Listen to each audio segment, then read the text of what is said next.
It is streaming again, and sorry for the false start. If anybody's in the channel, let's see if this thing starts. And I'm gonna reload the page because nothing is coming up. So, and oh look, there I am. And do we have audio? There he is. Okay. Oh yeah. All right. And Dementia Radio now, and recording in 3, 2, 1. Recorded live on DementiaRadio.org, it's the Funny Music Podcast, brought to you by FuMP.com, where you can download new free comedy songs twice a week. Now, here's your hosts, Devo Spice and the great Luke Ski. Hey, Devo Spice. Hey, Luke Ski. Can Luke, you hear me okay? no, you are very soft. You are the quietest. Yes. Exceedingly soft. How about now? That's a little bit better. Exactly the same. Needs to be like 4 times louder. How about now? Hang on, say that again because that lucky panda subscribed and I got the ring at the right as you started talking. And I heard it. How about now? That's better. Better. Can you be even louder? Because even still. I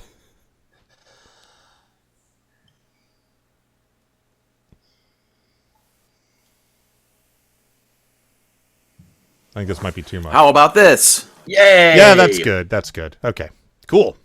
All right. Where were we? Oh, yeah. Welcome to episode 769 of the Funny Music Podcast for Thursday, March Nice. 13th, 2025, I think. Title of this week's episode is Exotic Answer, which I just put in the chat for you guys to refer to. Eric Arnold of Burblesbelly is traveling, so he's not able to join us, and I wasn't able to schedule anything with him. Dino-Mike, I thought responded to me, but apparently didn't, so yeah. And Wildcard just subscribed as well. Oh, now we got a train. Actually, coming he or did something. respond to you. You just didn't recognize it because it was such an exotic answer. Oh, right away. Wait a minute. What the hell was that? Oh, that's the train. Wait a minute. Sorry, I'm on the thing there. That's it was the FuMP hype train Delayed sound button. right as I clicked the wrong button, so I was like, "What?" Okay, So many Twitch noises. I know. I played bass. We're and slowly click turning noises. into one of those, like, cam girl sites where, like, when guys do things, you hear the sound effects of the money coming in. And how would you know what that sounds like? Because I watch porn, Ian. I thought that was Devo's thing. You're the cartoons guy. I'm multifaceted. Well, Oh, I don't that's know what an it sounds exotic like answer. when money comes in, so that's a different thing. I don't know what it sounds like. I always have it muted. I mean, never mind. So let's do the catch-up thingy. Let's get caught up with what Devo and Luke have been up to since last week. Or else Devo, if Luke bailed and didn't show up. Hey, what? Oh, he's right. So, Luke, what you been up to?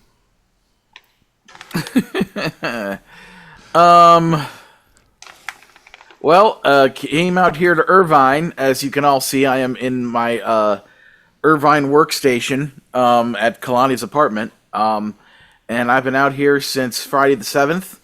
And spent, the 7th, 8th, and 9th watching MarsCon on Twitch and preparing for Monday and Tuesday when Kalani was going to have her stuff done. So that is in fact what happened. Monday we went in and she had like the initial wire placed, which basically helps, would help the surgeons find exactly where the nodule is to be removed. And then the next day at like 5 a.m, we left to go to the hospital, and while she was having surgery, I was sitting in the cafeteria drawing some Deanna and Darius stuff, which later turned into a little video that I posted on my social media. I saw that. That was you cool. Can see. Yeah, thank you. Yeah, and ever since she got back,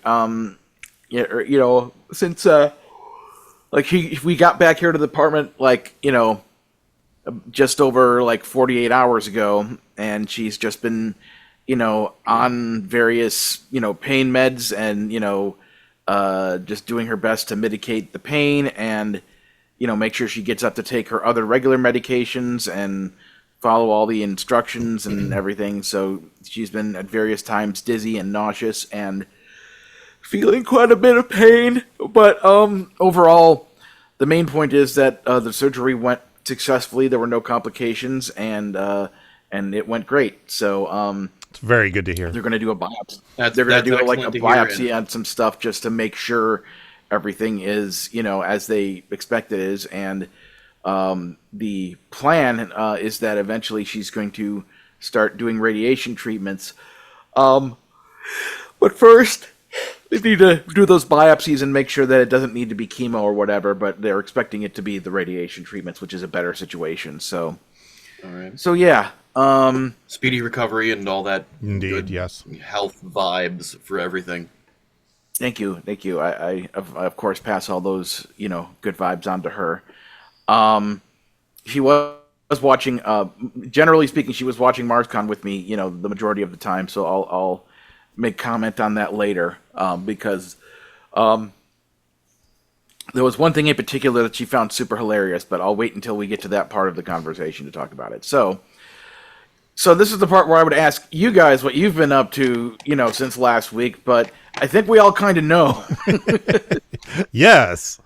MarsCon is pretty much the only thing that happened since we last spoke, and we did miss you, Luke. It wasn't the same without you there. Absolutely. And we can run down we'll do a full MarsCon review at the end of the show, but I just want to mention a couple of things. One is, for my set, I tried something different this time. I did a little experiment where I had Ian and Shoebox on stage with me the entire time, except for one song.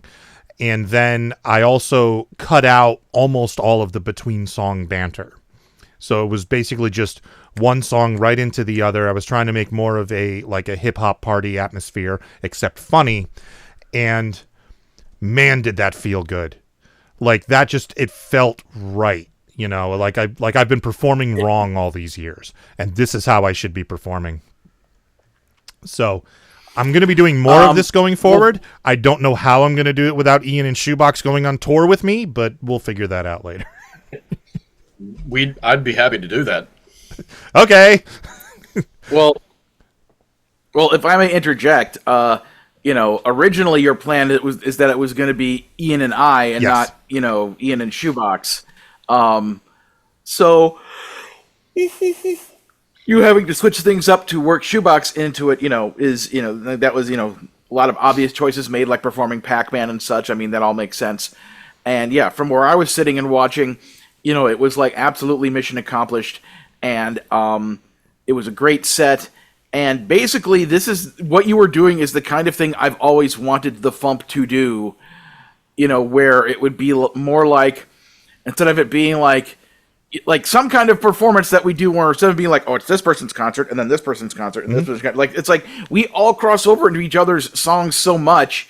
Like, what if we just did a group effort thing where it'd be like, we're doing this person's song and then, after that ends, quick applause break and we go into the next person's song and we just keep it going. It kind of started like that when we did Escape from the Secret Lab at FuMPFest. Yeah, that was actually a big factor in me deciding to do this, because it worked so well. And something that, the only other time I can remember us really trying to do something like this, I harken back to when Cirque du So What performed at KeyCon up in Winnipeg. I mean, I think we did a little bit more of that, up there, but... I mean, we used to do what we called round robin concerts at I remember doing them at Balticon. I remember doing them at Intervention, where if there were 3 or 4 of us there performing one of us would do a song, then another one would do a song, and we would just rotate. I don't know why we stopped doing that. I remember being part of some of those round robins. Yeah. They weren't really as tightly plotted as this one was. That's true. It was a lot of like making it up as we go. We're going to stop, and now the next person's going to play, and they're going to unplug your thing and plug their thing in and go. So pre-planning like this probably could have helped. Probably, yeah. So yeah, it would. And for the record, that was not the first time I performed What's Up Spock, my updated version.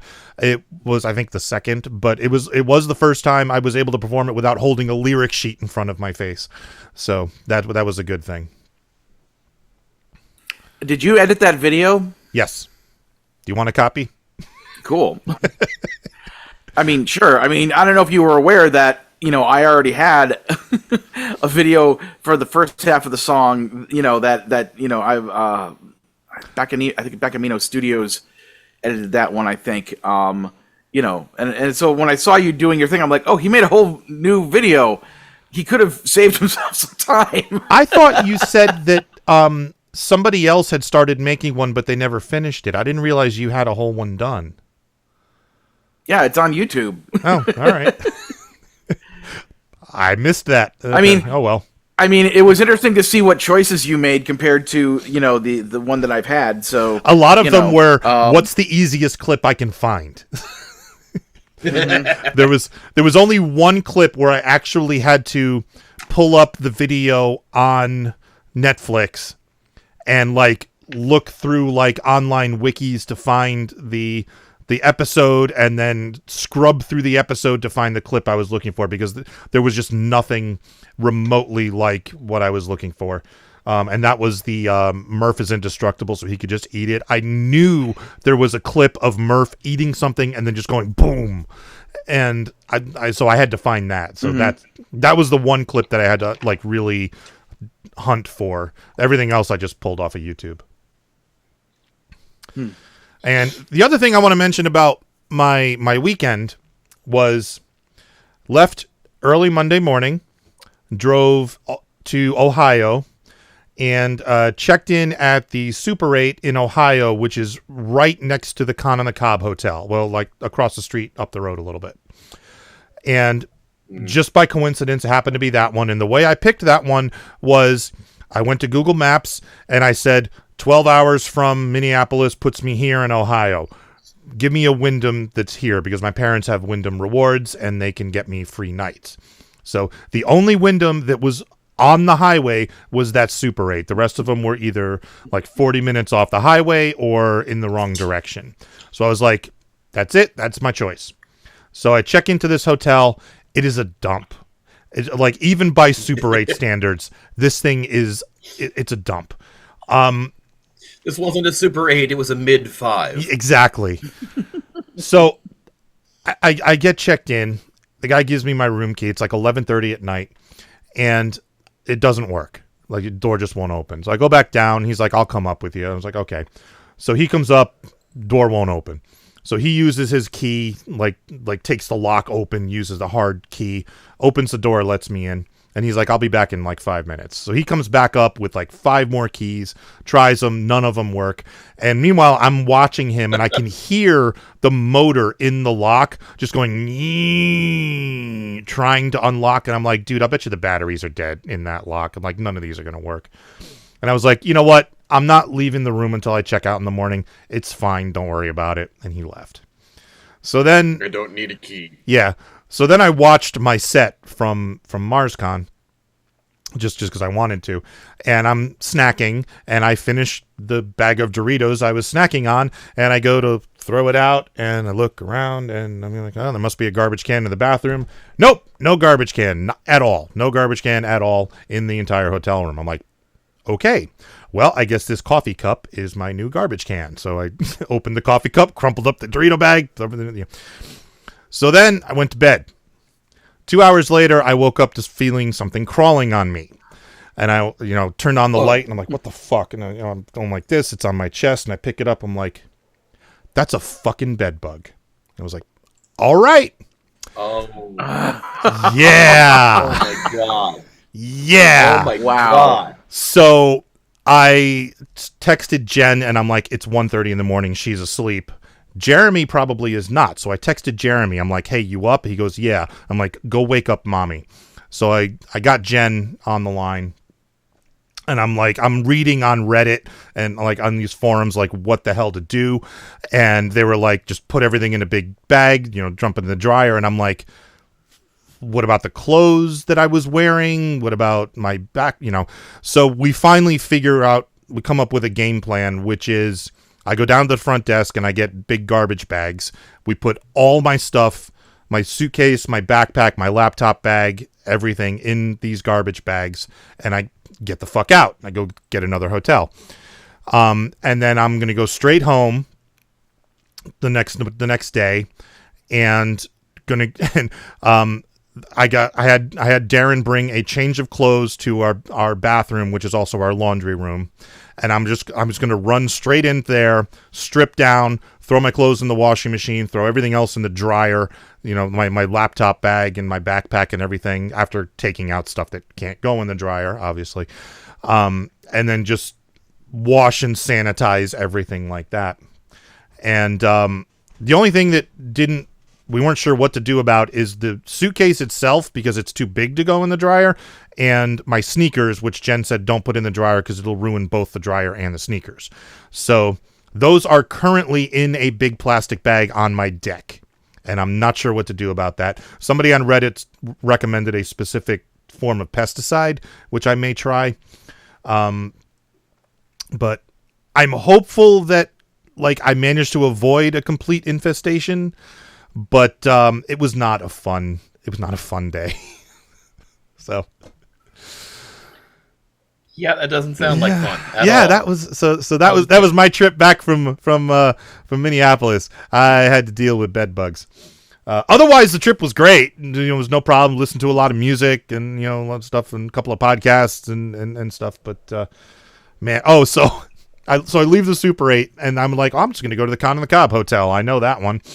So I went to the Con on the Cob Hotel and asked if they had a room, and the guy says, probably not. We have an event going on. Let me check. And sure enough, they were sold out. I was like, all right, no problem. There's a Comfort Inn right next door, so went to the Comfort Inn, and he's like, yeah, we got rooms. Sure. And he goes to check me in, and he goes, just put your credit card in the thing, and the thing said system offline. And I'm like, well, you got to make it so that there's a charge on this thing, don't you? And for my card to work? And he's like, oh, and let me try that. And he tried rebooting it. He tried their whole system was down. I'm like, well, if there's an ATM around here, I can get you cash. And he goes, yeah, we don't take cash. We have to do everything through the system. And I'm like, all right, well, guess I'm not staying here. And he goes, well, there's a Holiday Inn up the road. I'm like, Holiday Inn it is. And I went up there and they had a room, and I got a room at the Holiday Inn. So, Wildcard's asking about my car. The only way the bed bugs could have gotten into my car is if they got onto my clothes, which is a possibility, and that is still a concern. The clothes that I was wearing when I left. But everything else was put into a plastic bag and tied tight before I put it in the car. So if they got onto my suitcase or my backpack or anything, they should be contained. I was told to shake out my clothes really good before putting them on, which I did. So, doing the best I can here. The other piece of advice I got online was, if you see a bed bug in your house, call a professional at this point. So I was like, yep, that's what I'm going to do. So fingers crossed, we've dealt with it and no more bed bugs. But I'll let you know in a week or two, I guess. That sucks. So, Ian, what have you been up to? You have something you can talk about that's not MarsCon related. I do. Well, I mean, we had MarsCon. I drove Chuck to MarsCon. Chuck took a bus to Chicago on Thursday, picked her up from the bus station, drove to MarsCon, had MarsCon, did MarsCon, all of the MarsCon things. Hence why my voice is not quite my voice right now. Leave on Monday. Monday, we are driving back, and I get a text message that I have been cast in a commercial that is filming on Tuesday. So I'm like, sweet, okay, that's awesome. I'm driving from Minneapolis right now, so I can't send you my wardrobe choices yet. Is it okay if I send them later? And they're like, yes, that's fine. Send us your ID, because this is for an alcohol commercial. And I went, oh, I don't drink that, but sure. So get home, send the pictures. Actually, I'm about to send the pictures, and they say, are you willing to shave for this? And I went, you mean clean shaven? Like completely no, nothing? I'm willing. Sure, let me know though. And they come back, yes, completely clean shaven. So, hooray! This is why I'm the faceless wonder here. Me and my lack of chin on the stream. If on the plus side, on the video version. Of all the body parts you could have had removed at this part's MarsCon, you had one removed that grows back. Yeah, this one grows back, thankfully. It has been 5 years and change since I last shaved the beard completely off. It was 2019, and I had to shave it for the trial of the Chicago 7. I was an extra in that, and they were like, guys didn't have facial hair in the 60s, and there's a guy dressed as a hippie next to me with a full beard, and I went, you're full of shit. And but I was playing a different protester. I wasn't playing a hippie, so they made me shave, and I once I shaved, I looked like the chaperone to the protesters. I didn't look like one of the protesters, like all their dads. So that was not fun. But for this, and weirdly, this commercial, they were asking for redheads, and they cast me, who is not a redhead traditionally. Also didn't dye my hair. Asked them if they wanted me to dye my hair, and apparently in my pictures, I look like my hair is a little strawberry blondish, strawberry brown. And they were like, if it still looks like it does in that picture, then no, you don't have to dye your hair. And I'm like, it's still kind of blonde, but you think that looks good for redhead, I'm going to say fine. So got there, and it was like maybe 10 of us, and most of the people there are redhead. There was one that was kind of more brunette than red, and there was one that was more blonde than red, and there's me kind of in the middle of both of those, and then everybody else was redhead. But the commercial was shot. Once it comes out, I can say what it's for. And it was super fun. Got to film all day. They filmed me playing tennis, which I haven't played tennis since college, and that was obvious suddenly. But was it Wii tennis or actual tennis? No, actual tennis. Wii tennis, I would have been fine, because there's no actual sporting to happen and connection with things. But filmed a commercial, and that was cool. So yeah, we'll find out if that comes back sooner or later. Is this a national spot or a local?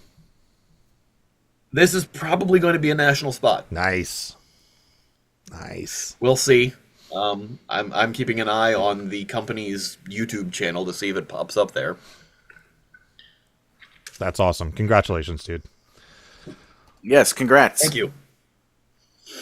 All right. Let's get through these songs so we can talk about MarsCon. All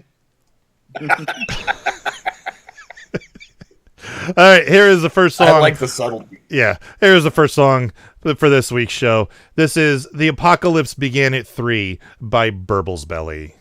1, 2, 3. Pack cigarettes, some freeze-dried meat and gasoline. Round up the pets, they're desperate to find protein. We heard that the president is in an undisclosed location near D.C. Foundation shaking, grab a piece and lock the doors. The center's breaking, now there's looting in the stores. We heard that Congress declared that for the moment they'll be ruling by decree. China has the ways and means years. Taiwan to the Philippines, the Politburo rounded up the petty bourgeoisie. 14 Russian oligarchs with blessings from the patriarchs have occupied and fortified the Siberian Sea. The clock is ticking, make a plan, defend the horde. Screaming and kicking, but we'd better get on board. We know that the time has come, the apocalypse began at 3. Some neo-Marxist kids have occupied Eugene. The last 2 power grids went down at 3:15. We heard that 2,000 Quakers from the Quaker state have seized the armory. Folks on Gibbs Bay are pitching tents in Bowling Green. The NSA constructed fences and latrines. We heard that 24 governors have voted that it's time to flee. The Danish and the Balinese, the Germans and the Japanese have formed a new alliance with some Bolsheviks on Crete. Die-hard libertarians and rearguard Rastafarians are smoking with the Acadians who've taken Bourbon Street. Time has come and 0 hour has arrived. We may be numb, but up to now we have survived. We knew it was bound to happen. The apocalypse began at 3. Let's all agree there just might be a silver lining in this yet. There's hell to pay, but at least we're out of long-term debt. Let's synchronize our sickos, we've had challenges before. We'll just eat cake so we can make it through the war. We know that the time has come, the apocalypse arrived at 3. We had a good run, the apocalypse arrived at 3.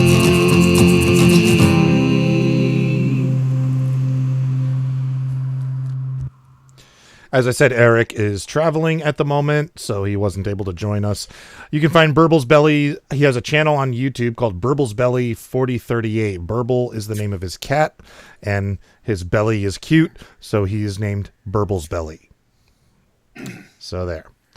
All right, let's do some news. This is the FuMP. Sometime later that night, this guy chokes in a sea. A slimy pest explodes from his chest. What the hell did this do me? Ain't that a Xeno? It sure as hell is a Xeno shrieking into the night. It don't want a date, it just wants to suck face, and it's on the ship looking to fight. Here comes the Xeno! I'm sick of all my records, and every time I walk into the record store, I forget what I want to get. And then ain't nothing on TV, not a stupid thing. There ain't nothing to do except take naps and wait patiently for death. Why kids love hip-hop?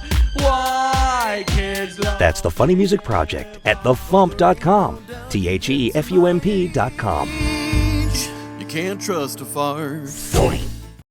Dance like a scientist. Do it more. We want more.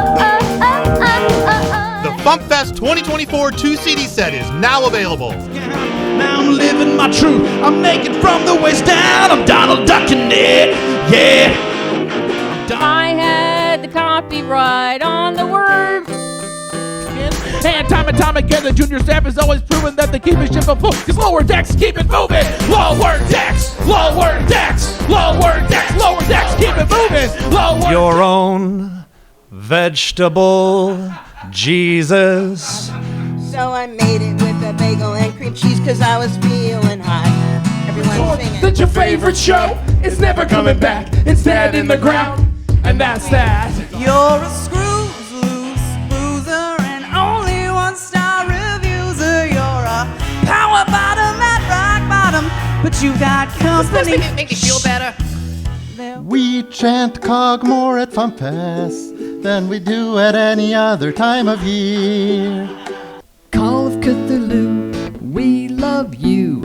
You're the greatest game now. Whether or not you deserve it, everybody will get surfing at the zombie apocalypse bar.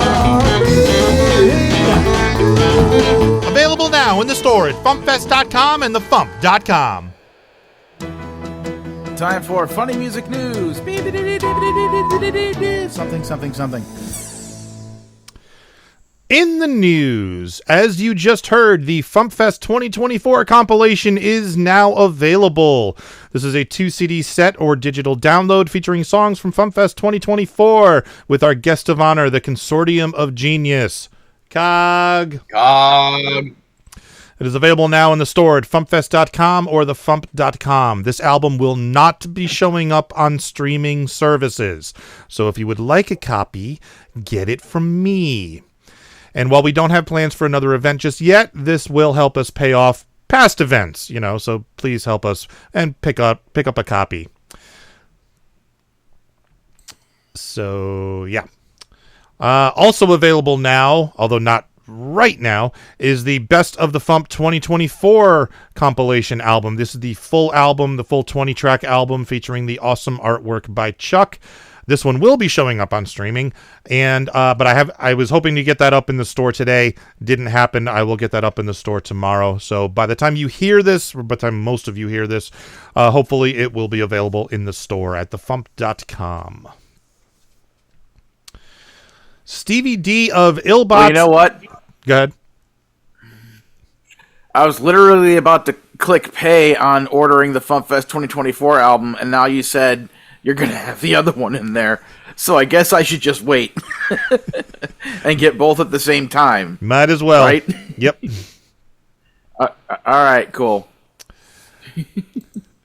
Stevie D of Illbox and Knuckleheads fame has written a book. It's called Granny's Got a Fart Gun, Hilarious and Heartwarming Tales from the Nursing Home. It's a book about the funny experiences I've had working in nursing homes over the last 25 years, he says in his description. It is available now at Amazon and in stores. And Stevie D's full name is Stephen Davies, so that's the author name. That's what you want to be looking for. And I just want to mention this, because I'm not sure what's going to happen yet, but next Friday is the 20th anniversary of Manic Mondays. So. Oh, wow. Yeah. I don't know if I'm or if I'm going to do, but probably do something. I don't know what. Wow, 20 years of doing a podcast. Yeah. Congratulations. That's insane. And just to give a quick update on our guesses from last week about MC Lars's baby's name, neither of us were correct, but it was another A name. When Lars is comfortable releasing it to the public, he will do so. But I assure you it was an exotic answer. When you was do it not. Yourself, does that count? What?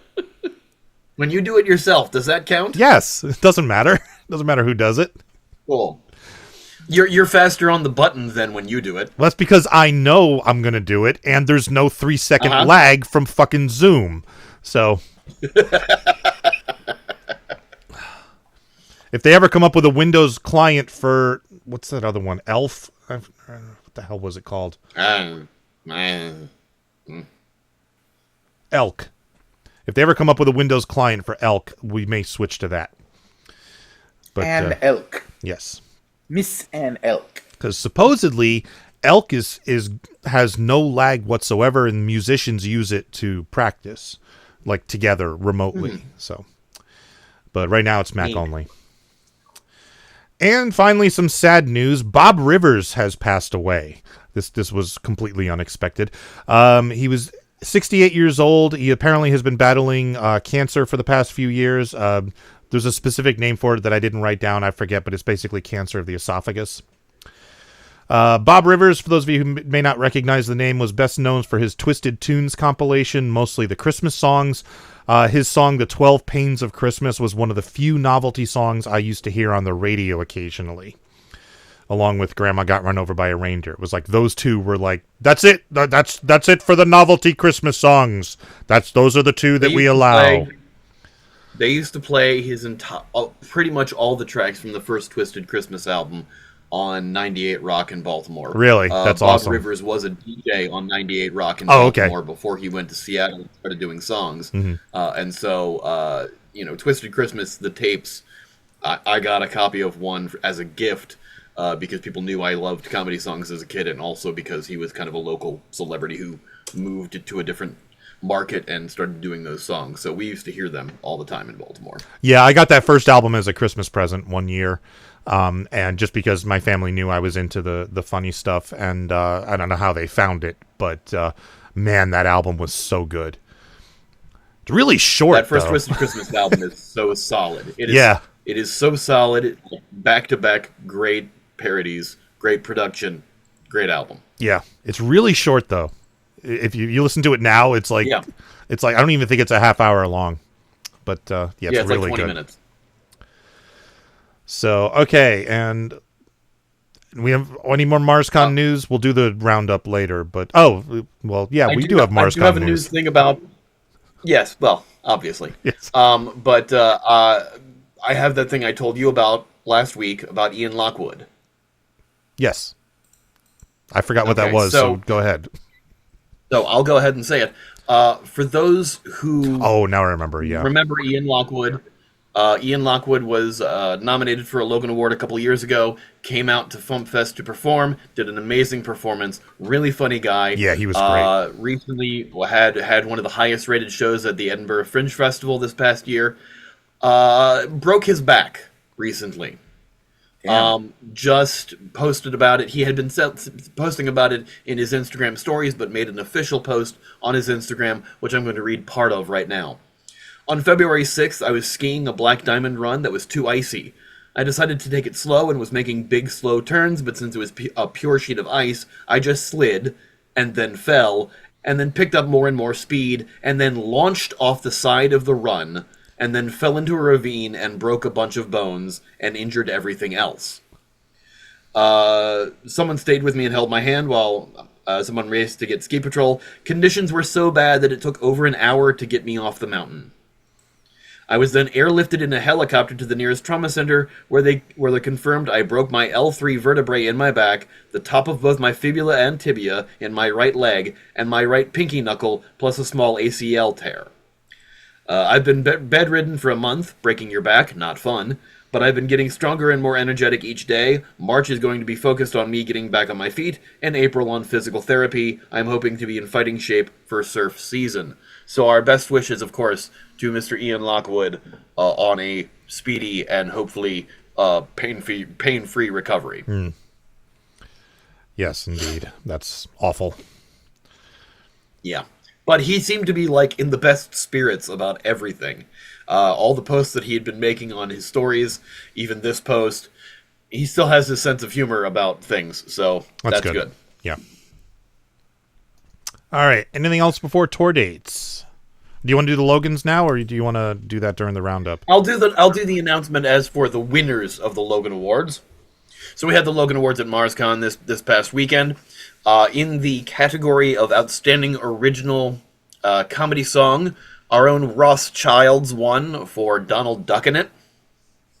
And of course, we went to give him his award, and he had stepped out of the room for a phone call to his mother, assuming that he was not going to win. And in the category of Outstanding Comedy Music Video, Starbomb won for Nintendo Online's Greatest Announcement, animated by Shiglu, so congratulations to Danny, Brian, Aaron, and Shiglu on that one. And the award for Outstanding Parody Song was won by Chilio for I'm an Adult, a hardcore pop-punk band that did their first and only comedy song, and it won a Comedy Music Award. Congratulations, you Canadians. Yeah, I'm not shipping it to Canada. The tariffs on shipping will be too high. I'll find a way to get it to you. But yes, congratulations to our Logan Award winners. All right. Anything else before tour dates? No. Okay. Nah. I was going to mention the final tally of the fundraiser was, as we previously established, the initial goal of $1,021.02 was met.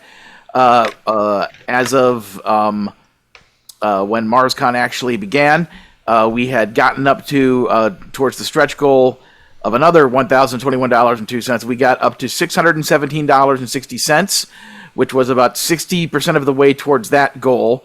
So if you put both goals together, we basically made about 80% of what we were trying to make overall. So I think overall that was really good, and I PayPal'd the money to the people who were supposed to get it, and there you have it. If you still want to get it, you're welcome to.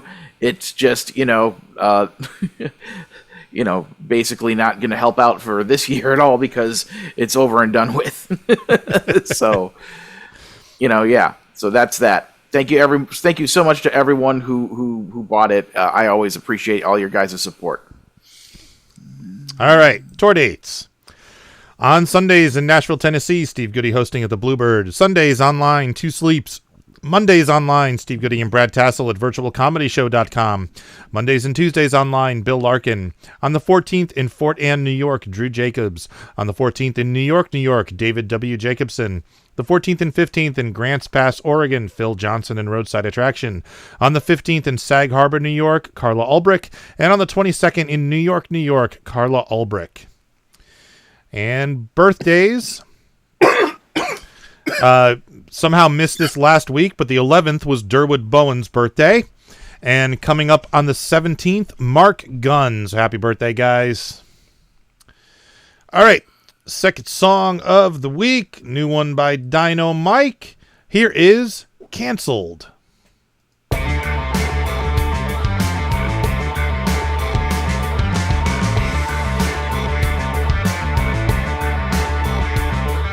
So you finally made it, the comedian de jour. You refined your brand, engaged your fans, and now you're out on tour. Your jokes are finally balanced, and they land every time. And now you see that finally you're trending fast online. You wonder which bit it was that resonated with the masses. Could be your take on Scooby-Doo, or shampoo and hairy asses. It doesn't seem like that's the case. This clip is from 2008. It's generating all the hate online.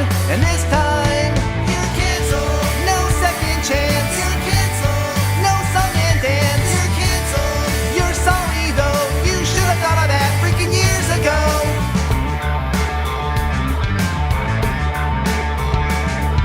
The post was pretty cringe, as the woken youth would say.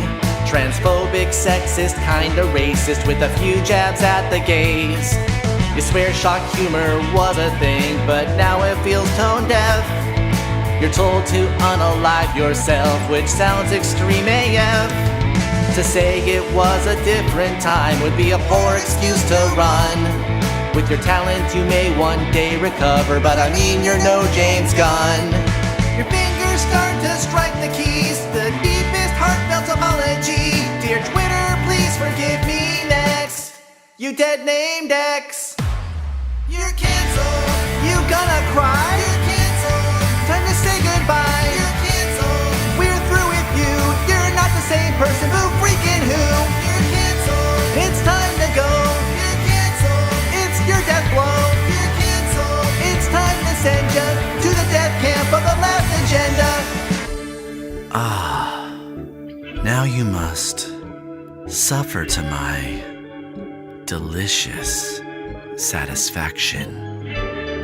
Then perhaps I'll find something better to do with my life. Nah. You're always one to say you're wrong and take accountability. You already said you're sorry. What more are they expecting here to see? Okay, let's be honest. This seems a bit intense. It's time to clap back here with a bit of common sense.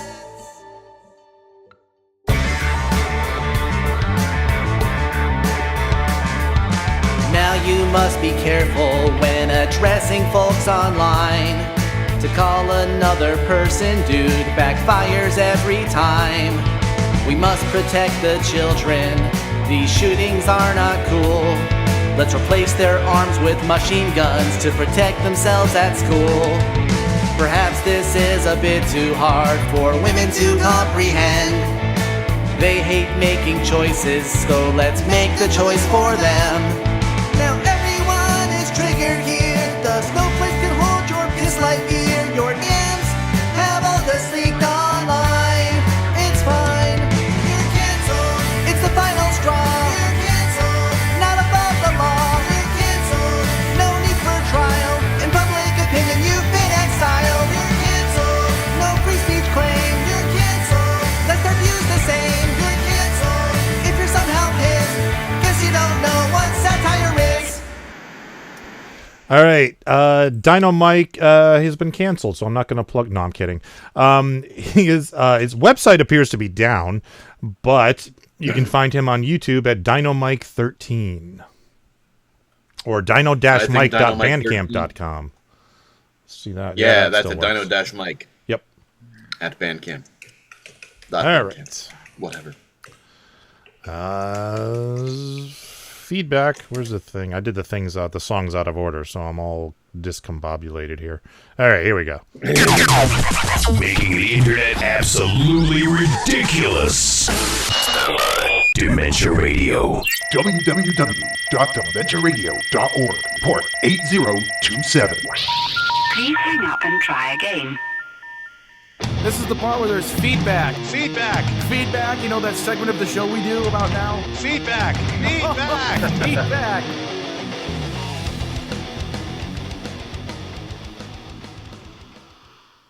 A-Log! Oh my god, it's you, not again! A-Log wrote, wait, did you? Whoops, sorry, brain fart. Serves me right for skimming through the episode so I can go to work the next morning. If it was mentioned last week, I'd be sure to check it out. Either way, here's hoping MarsCon goes off without a hitch. Sorry to hear about Carrie not showing up. Just to clarify, she was there. She just canceled her concert. And I guess that makes double for Meow Meme. Yeah, same.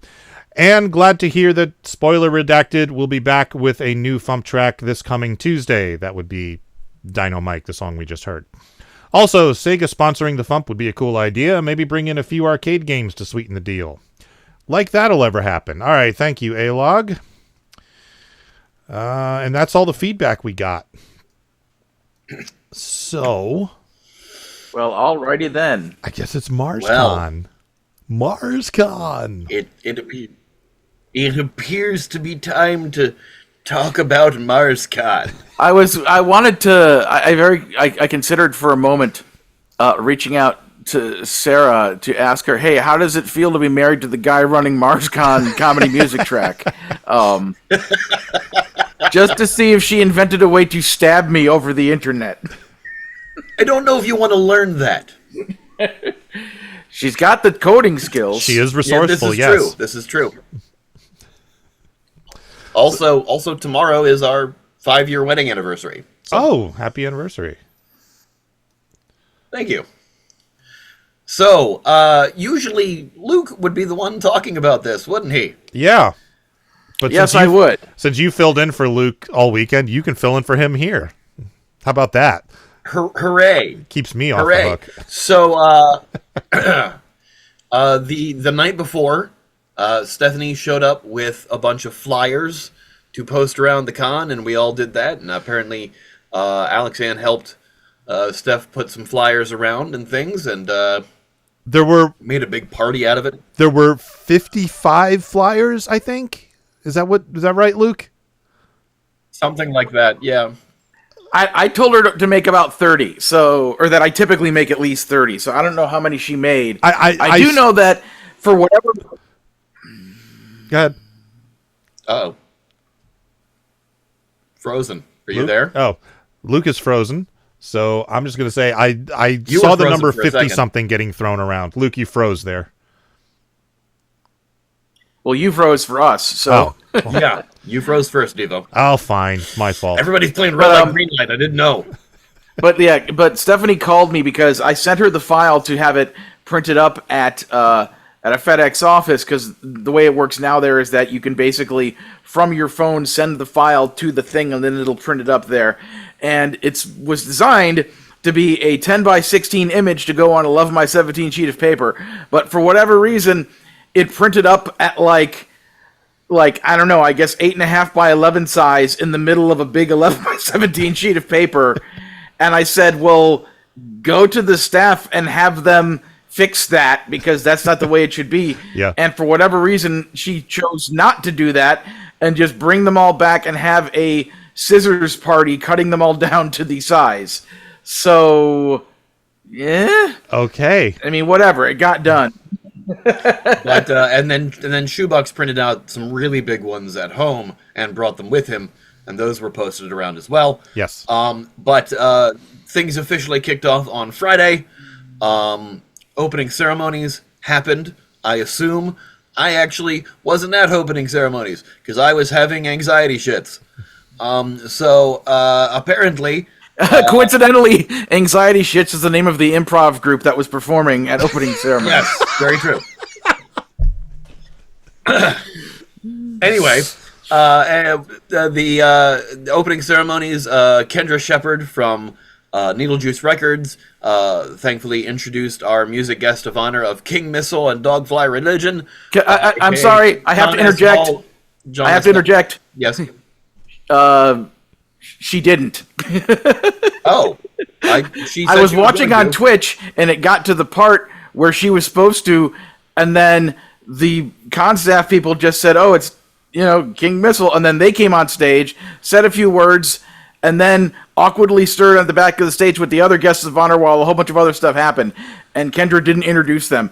And I don't know why, because I'm pretty sure she was standing right backstage. So I don't know if that... apparently she was a little nervous about it, so... I thought she was going to. She told me she was going to. Don't know what happened. Yeah.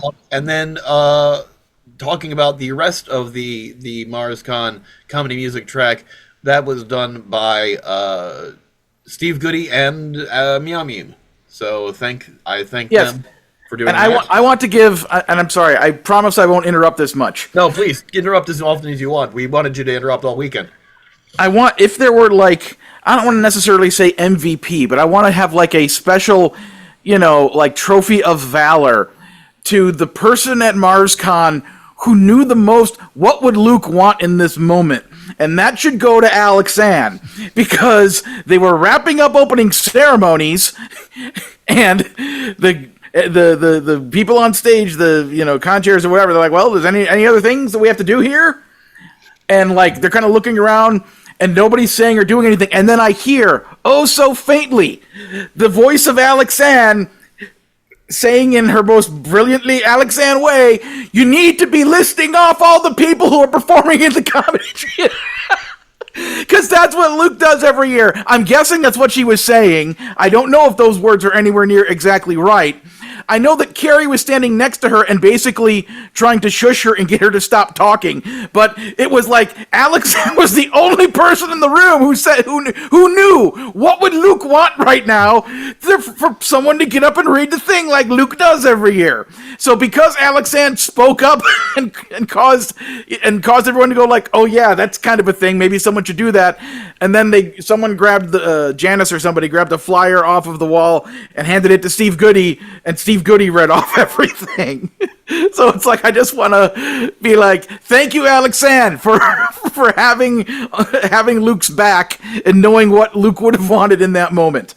So yes. I only caught part of opening ceremonies, and I caught the stream because I know we went to dinner. I don't know if you were with us or not. I can't remember. It's all a blur. And then I came think back. I was at dinner with you, yes. And I had to do something, so I was watching the stream while I was doing the something. I don't remember what I was doing either. As I said, blur. I think it was recording Manic Mondays. No, that was Sunday morning. All right. I don't remember, but anyway, yeah. Yeah.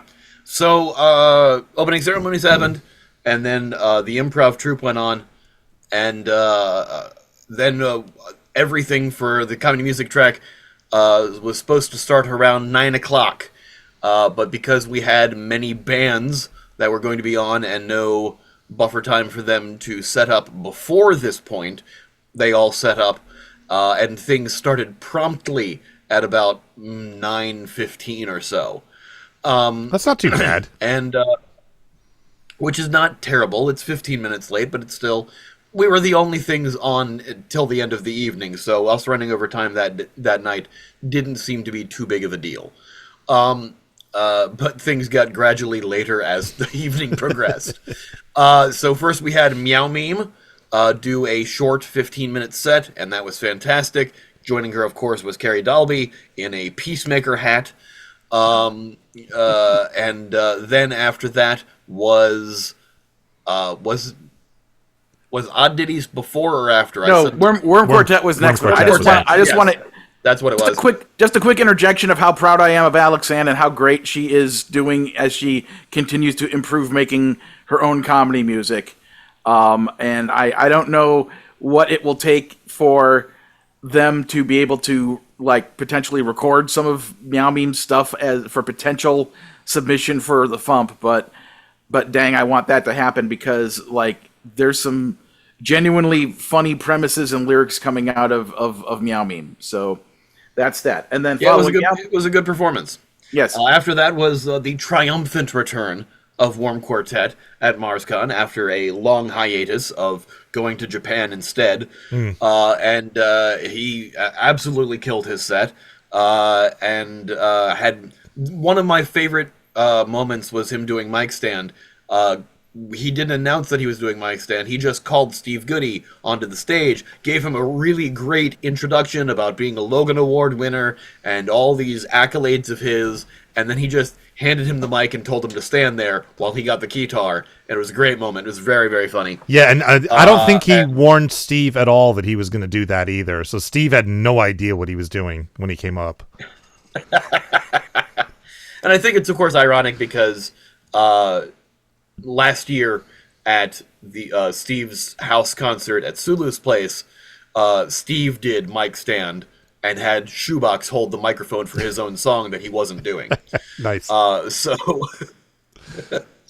that was cool.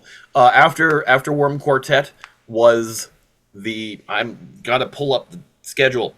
Was it the Odd Ditties? Was after that?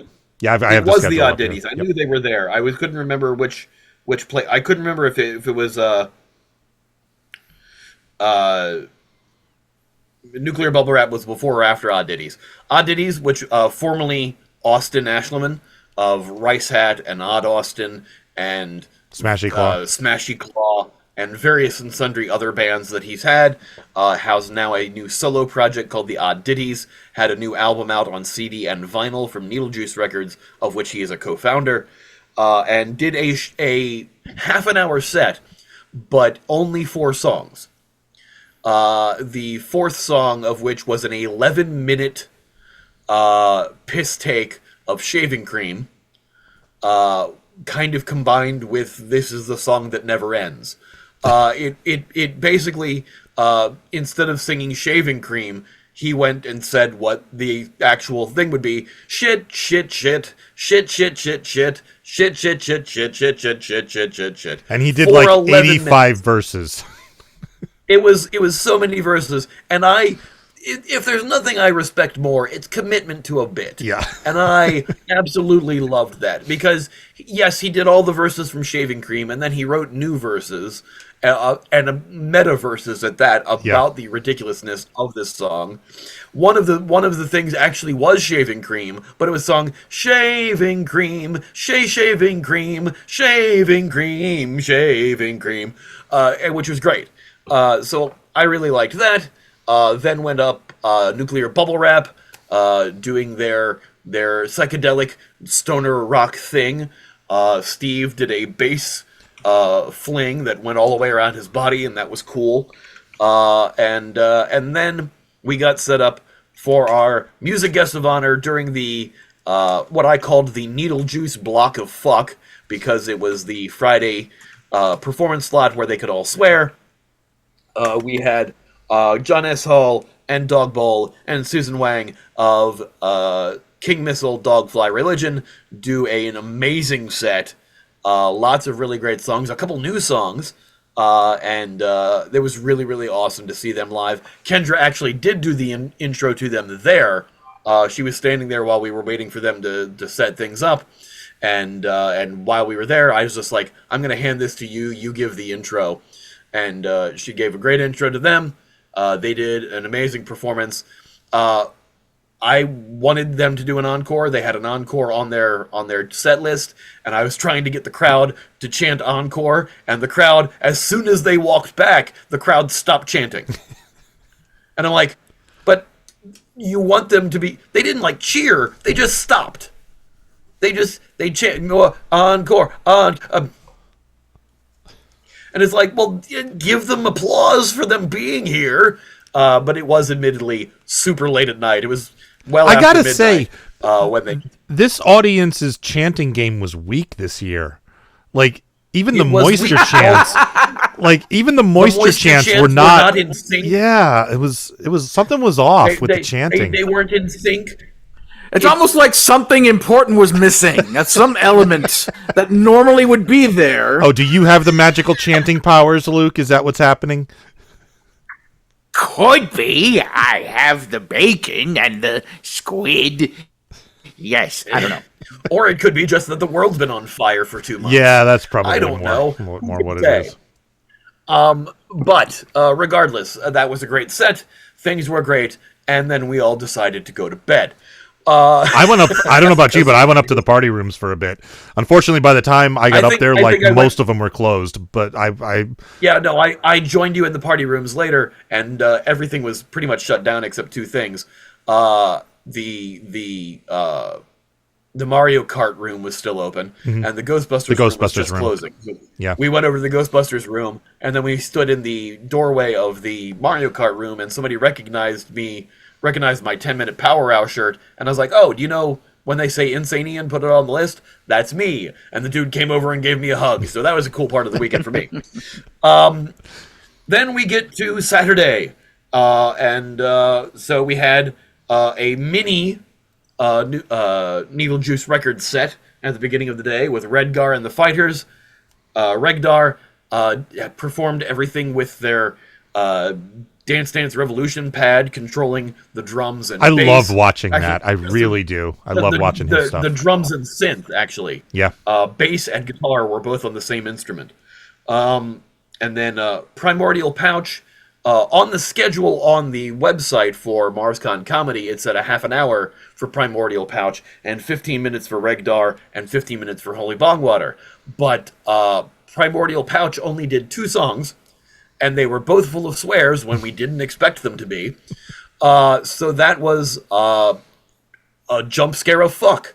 And so that happened, which was fine. Holy Bongwater did a great set, a much longer set. They did basically the half an hour set. And then we had... So let me explain really quick here, Ian.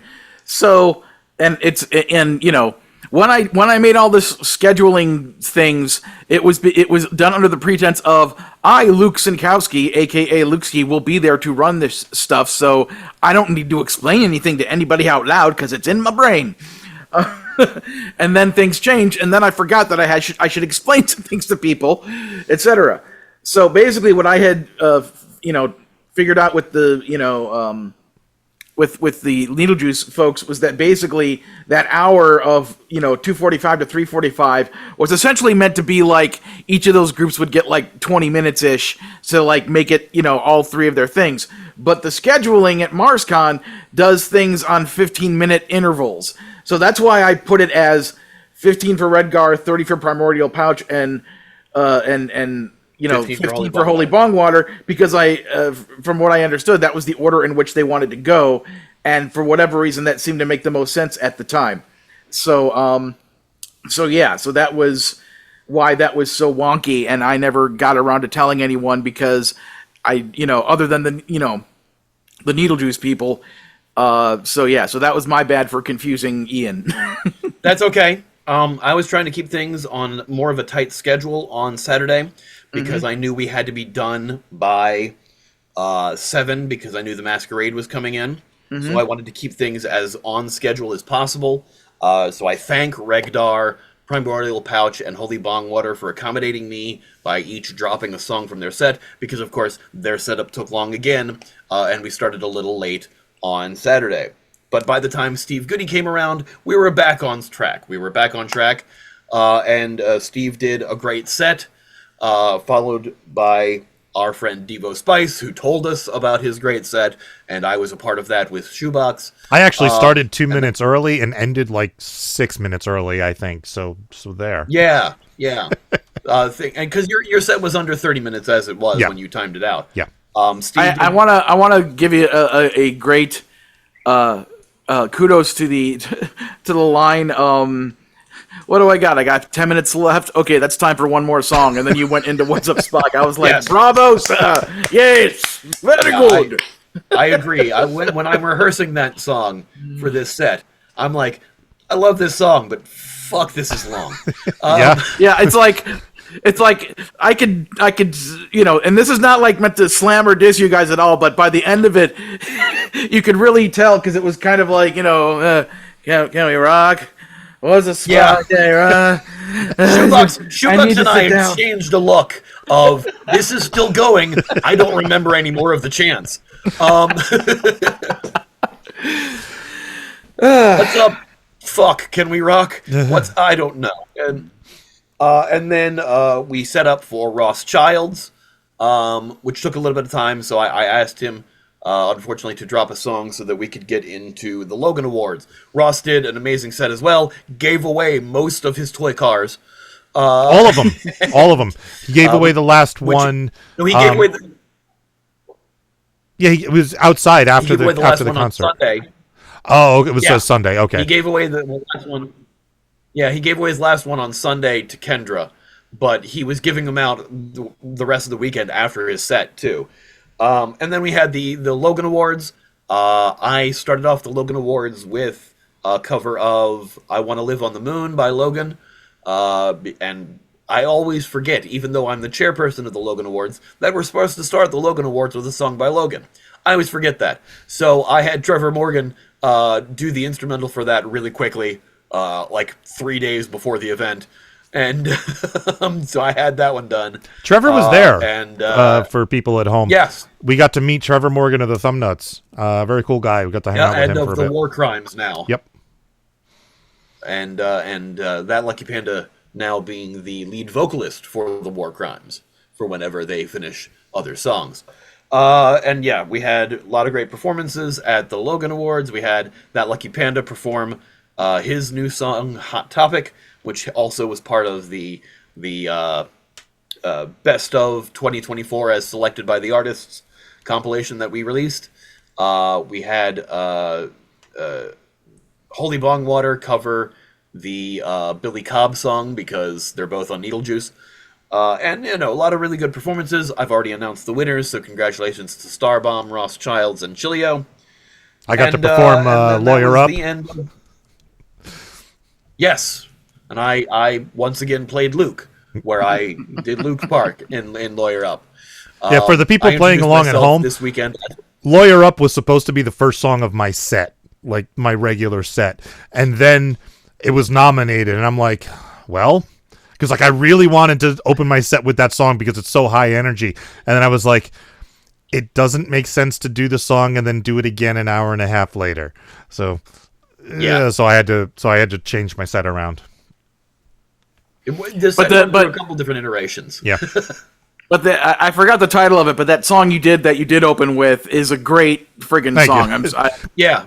It's called Get This Party Started. Yeah, Get the Party Started, I believe is what it's called. It's not, I'm not done with it yet because I can't get crowd sounds that I'm happy with, so I got a couple more things I got to try. Source it to us, we'll record crowd sounds. Yeah, but I need I want like a big, like a war memorial type crowd, like big amphitheater crowd. Sure. It's hard to do.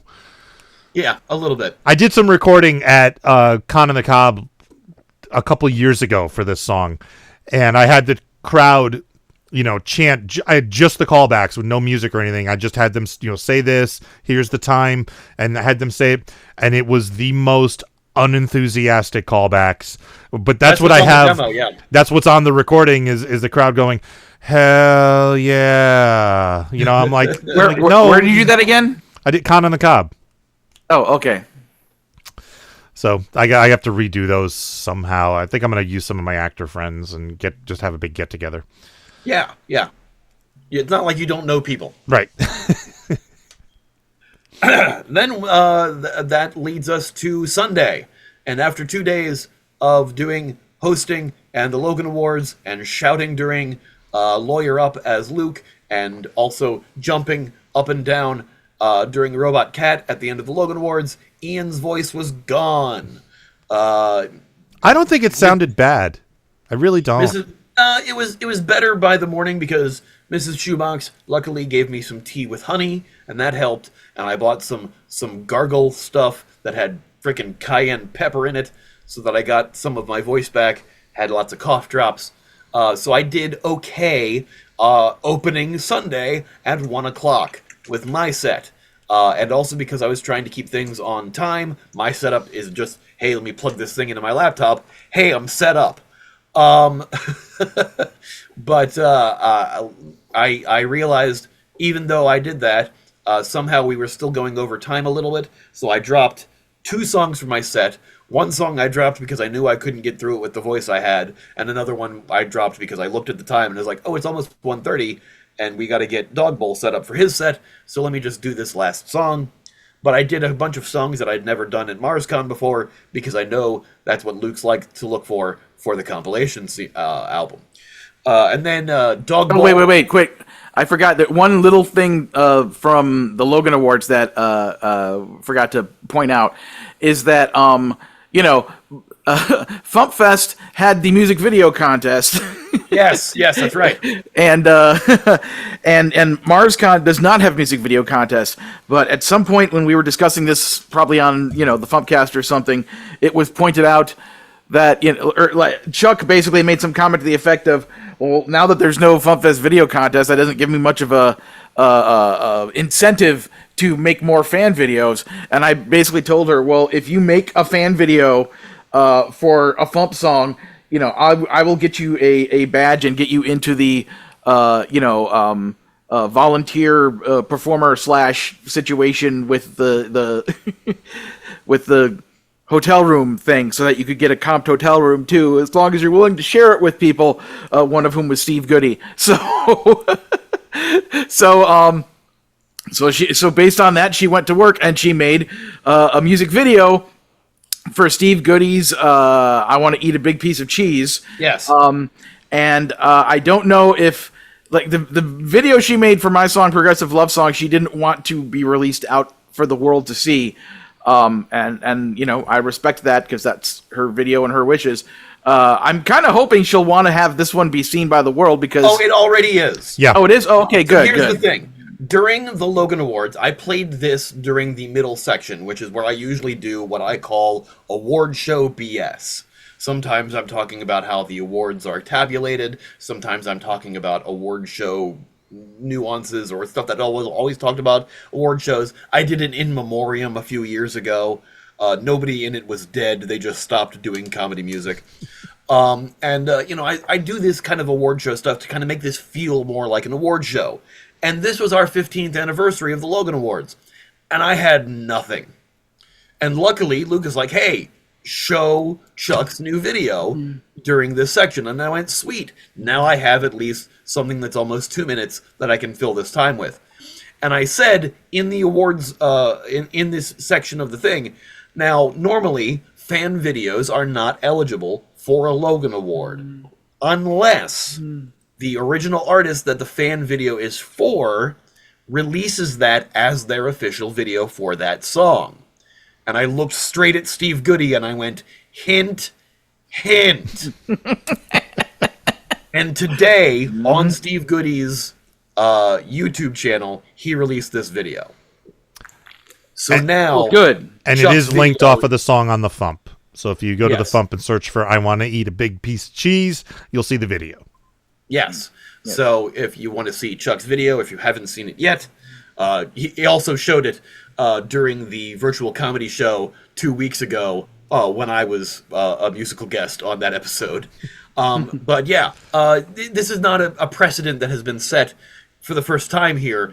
Tom Cardy hired a fan animator who had done an animatic for his song Perception Check and hired them to finish the music video, and then he released that on his channel. So fan artists can have their fan-made music videos turned into official releases if the artist so chooses. And luckily, Steve decided to do that with Chuck's video from absolutely no prompting from anyone else.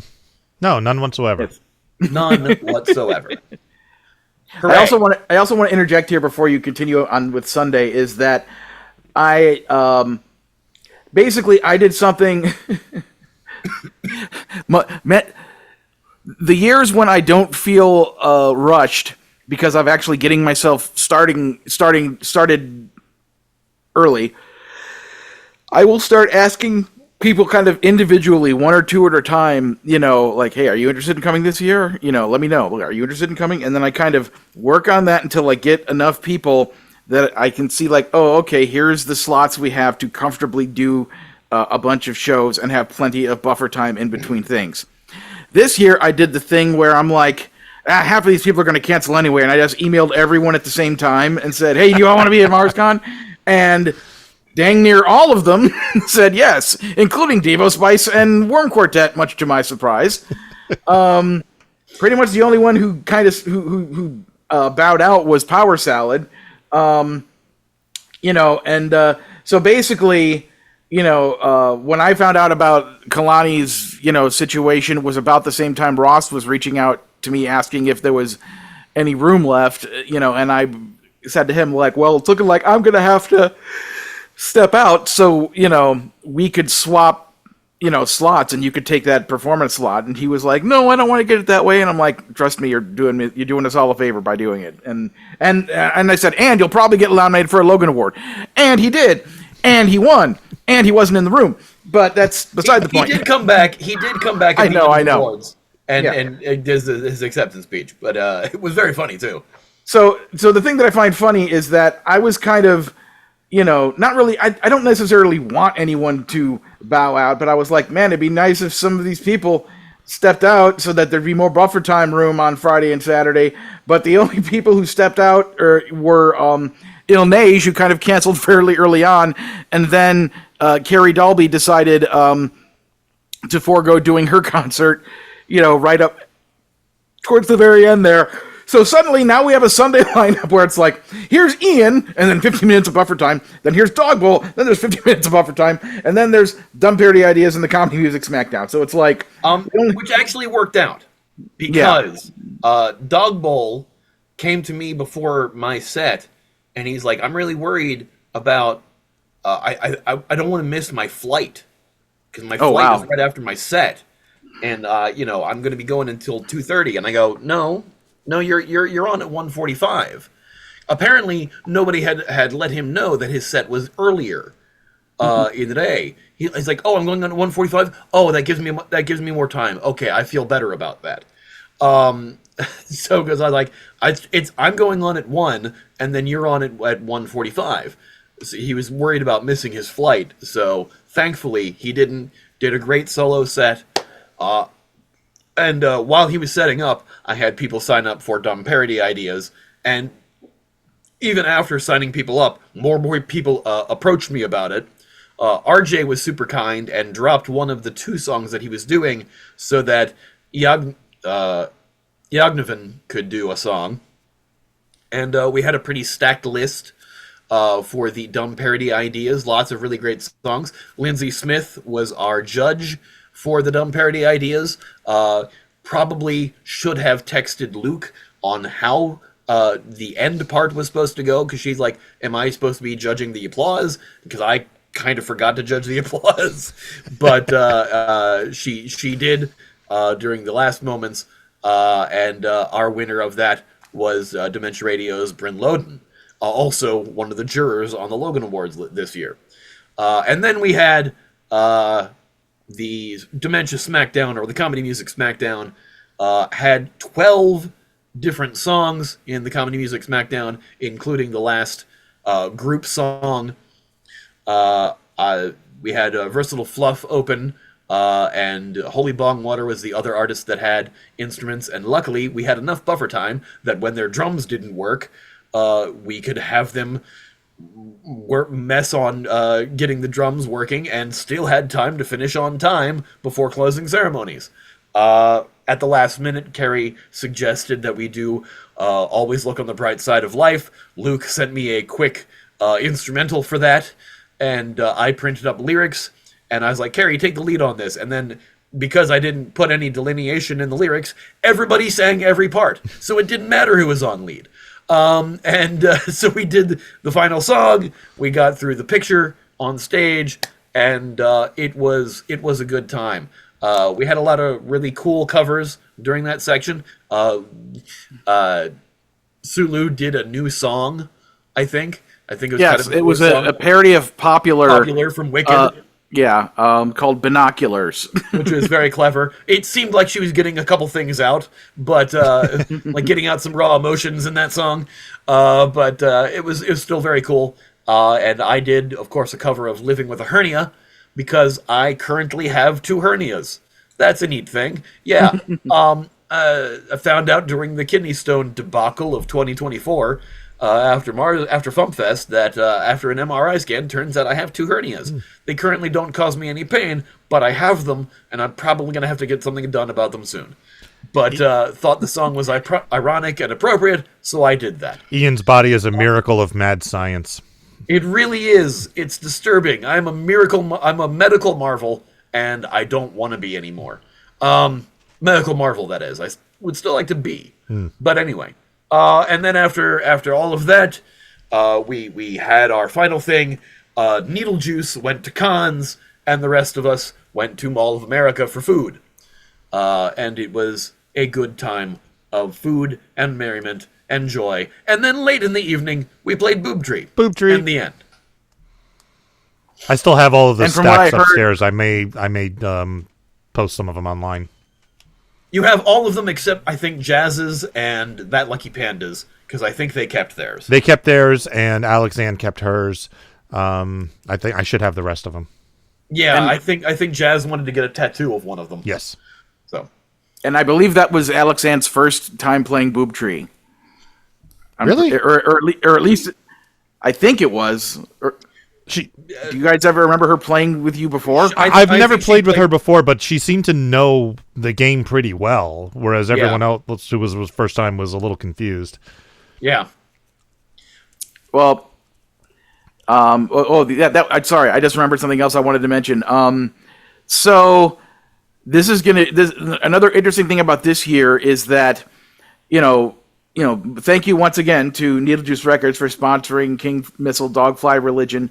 And, basically because of their sponsorship, Kendra and the Needlejuice people were handling, the communications with the members of the band, and coordinating all of their stuff as it pertained to talking to the convention and getting their flights and yada, yada, yada.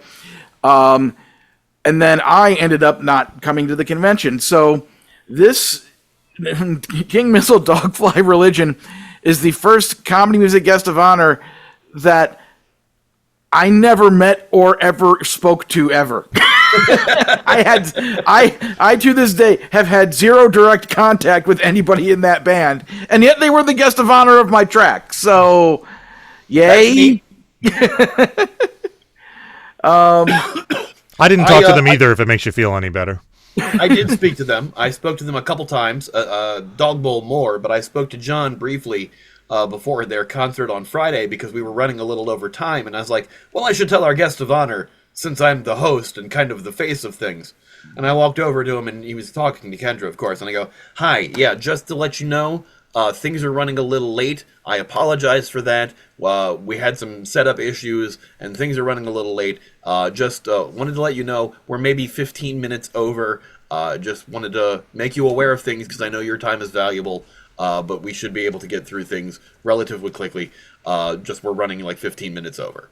And that was as much as I said to him at that moment, and he seemed to be okay with that. And I was like, it doesn't matter if we go over time anyway. We're the last things this evening as it is.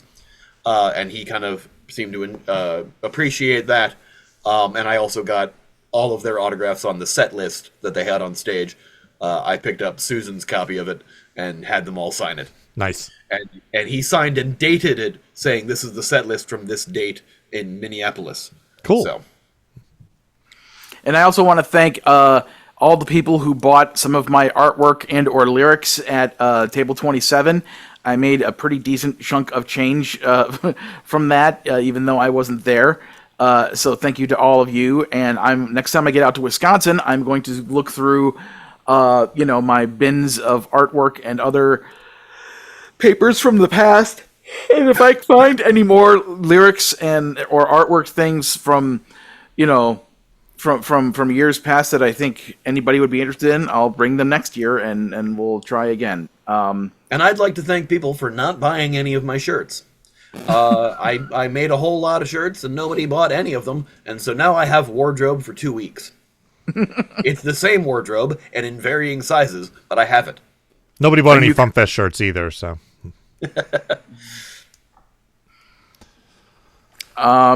Yeah, I can't think of anything else to say other than I have no idea what's I don't have any ideas for what's going to happen next year, other than I assume that there is going to be a next year. Yeah. So again, thank you all. It's like, and another thing is like so many cool people came, like Sulu came out and Chuck came out and that Lucky Panda came out, and so many people came out that hadn't been there before, and it made me happy to see all these people be like, yes, come, one of us, be a part of MarsCon. It's like FuMPFest, except it's happening, Ouch. That's the slogan for next year. MarsCon. It's like FuMPFest, except it's happening. MarsCon, where else you gonna go? I feel attacked.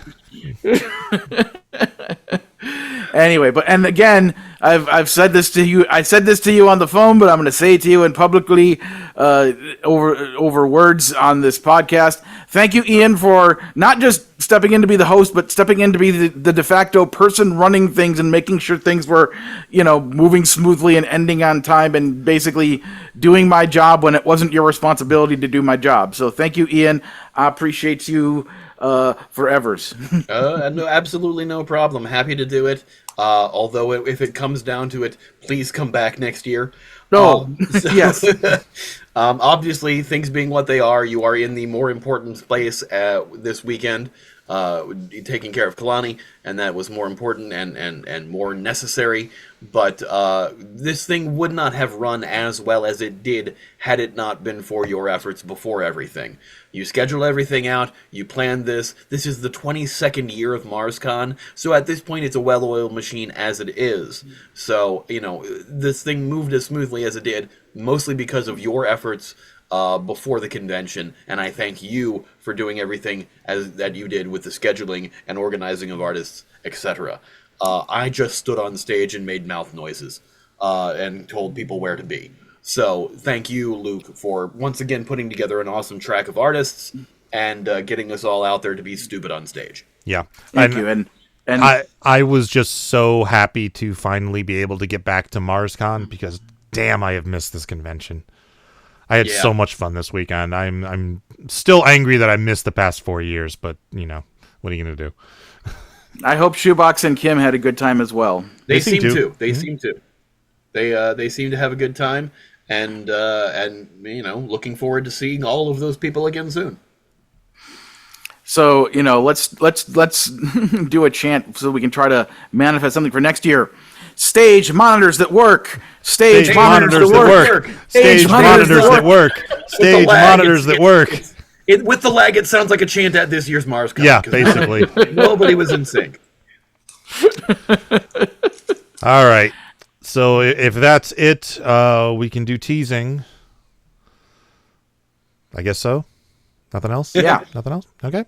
Teasing. He's a teasing kind of guy. Now you have a job. Yeah. And I lied. We can't tease anything because tomorrow's song is by a new artist, and Tuesday's song is not yet posted. So, he assures me Tuesday's song will be posted, but you know how things go. Hey, before we sign off, Devo, last week during the Funny Music News, did you mention the Dr. Demento event happening at the Los Angeles Breakfast Club on April 2nd? I did not, because I didn't know about it until after last week's event. But well, I'll plug it now, but add it to your notes to give it a proper plug next week during Funny Music News. Mm-hmm. So if you're out in the Los Angeles area or are willing to travel to it, on April 2nd, which is Dr. Demento's 84th birthday, he's doing one of his kind of Festival of Dementia type of performances at a place called the Los Angeles Breakfast Club, and it's in Los Feliz, which is only about 5 or 10 minutes away from where I live in Burbank. And yeah, it just seems to be a thing. Here's the weird part, though. Note it's called the LA Breakfast Club. So the show is from 7 a.m. to 9 a.m. Oh my God. So it truly is a Breakfast Club show at 3201 Riverside Drive, Los Angeles, California, yada, yada, yada. So go to labreakfastclub.com and, just look at their events and you'll find the event details for Dr. Demento. There's also a Facebook page for it. I already bought tickets for me and Kalani for it, and I'm sure tons of other people from the Funny Music fandom and performers and stuff will probably also be there celebrating Dr. Demento's birthday. So to labreakfastclub.com for the Dr. Demento event on Wednesday, April 2nd at 7 a.m. So there we go. All right. I think that's a show. Let's get out of here. I have a burrito to eat. Thank you for listening to the Funny Music Podcast. I'm Devo Spice. I'm Luke Ski, and I need to buy a ring light because I'm in the dark. And I'm also here. Thank you for listening to the Funny Music Podcast. You can listen live every Thursday night at 10 p.m. Eastern, 7 Pacific at DementiaRadio.org and join us in the chat. Or subscribe to the podcast feed. Look us up on iTunes and be sure to leave us a review. Feedback for the show can be sent to info@thefump.com. The Funny Music Podcast is a production of Fidem Interactive, LLC, released under a Creative Commons share-alike license. Tell your friends. Tell your enemies. Shout it to random people on the street. And be sure to visit thefump.com for the latest funny songs. Tune in next week where you'll hear Luke Ski say, "So I brought all my kidney stones and my hernias with me, so I have them."